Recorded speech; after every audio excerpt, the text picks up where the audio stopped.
itself malakas talaga ang dating may recall. Kaya nung nakita ko yung company, nakita ko yung product line, and nakita ko yung compensation plan, talagang na-decide talaga ako na this is the right company for me. It was a bit timely nung nalaman namin yun kasi it was introduced to us by a business partner from Malaysia. We wanted to show him a company na gusto namin i-market.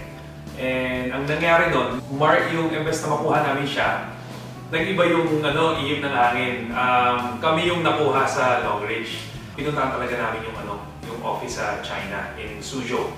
So doon namin nakita talaga lahat. As in, from the factory, from the office itself, we were so blown away sa laki ng company.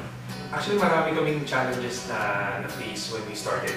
Kasi you have to understand that sa networking, in this kind of industry, it's not easy when you enter a company na pioneering. It's a good chance or it's a good opportunity, but it's not easy. And we were aware of that.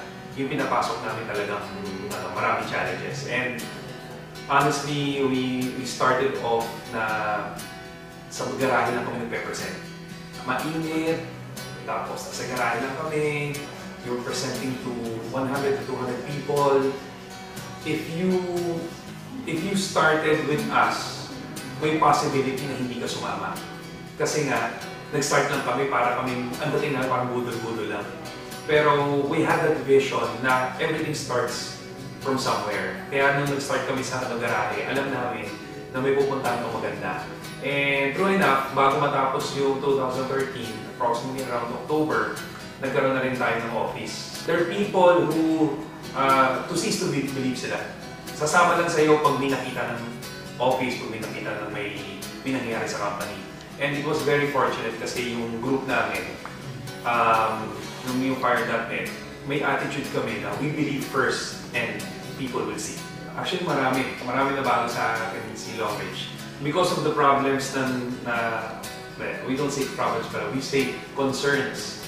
So sa mga concerns na nadanasan namin, it made me a better person, it made me a better leader. Kasi parang nahasate. Kaya ngayong success, hindi siya nakukuha ng lahat ng tao. Kasi may pinagdadaanan talaga na failures, may pagdadaanan talaga challenges.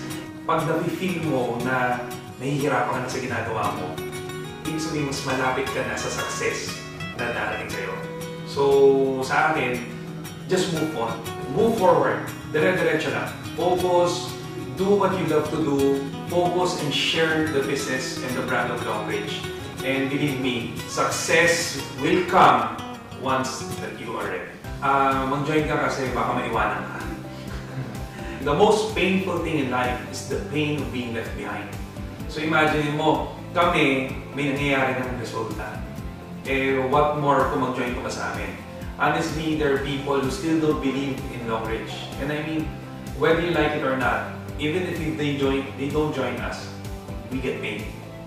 5 years from now, definitely, we've already conquered the whole world. And 5 years from now, ang sarap kasi marami kami mga leaders, hindi na siguro nag-network sa ibang bansa, pero nagbabakasyon na rin kami. Hindi na ako kinakabahan sa coding. Kasi marami kami mga leaders, siguro lahat kami may mga kotse, may mga kanya-kanya na kami sasakyan, kanya-kanya na kami bahay. 5 years from now, our brand is so well known na people are just looking for leaders or distributors who has this brand.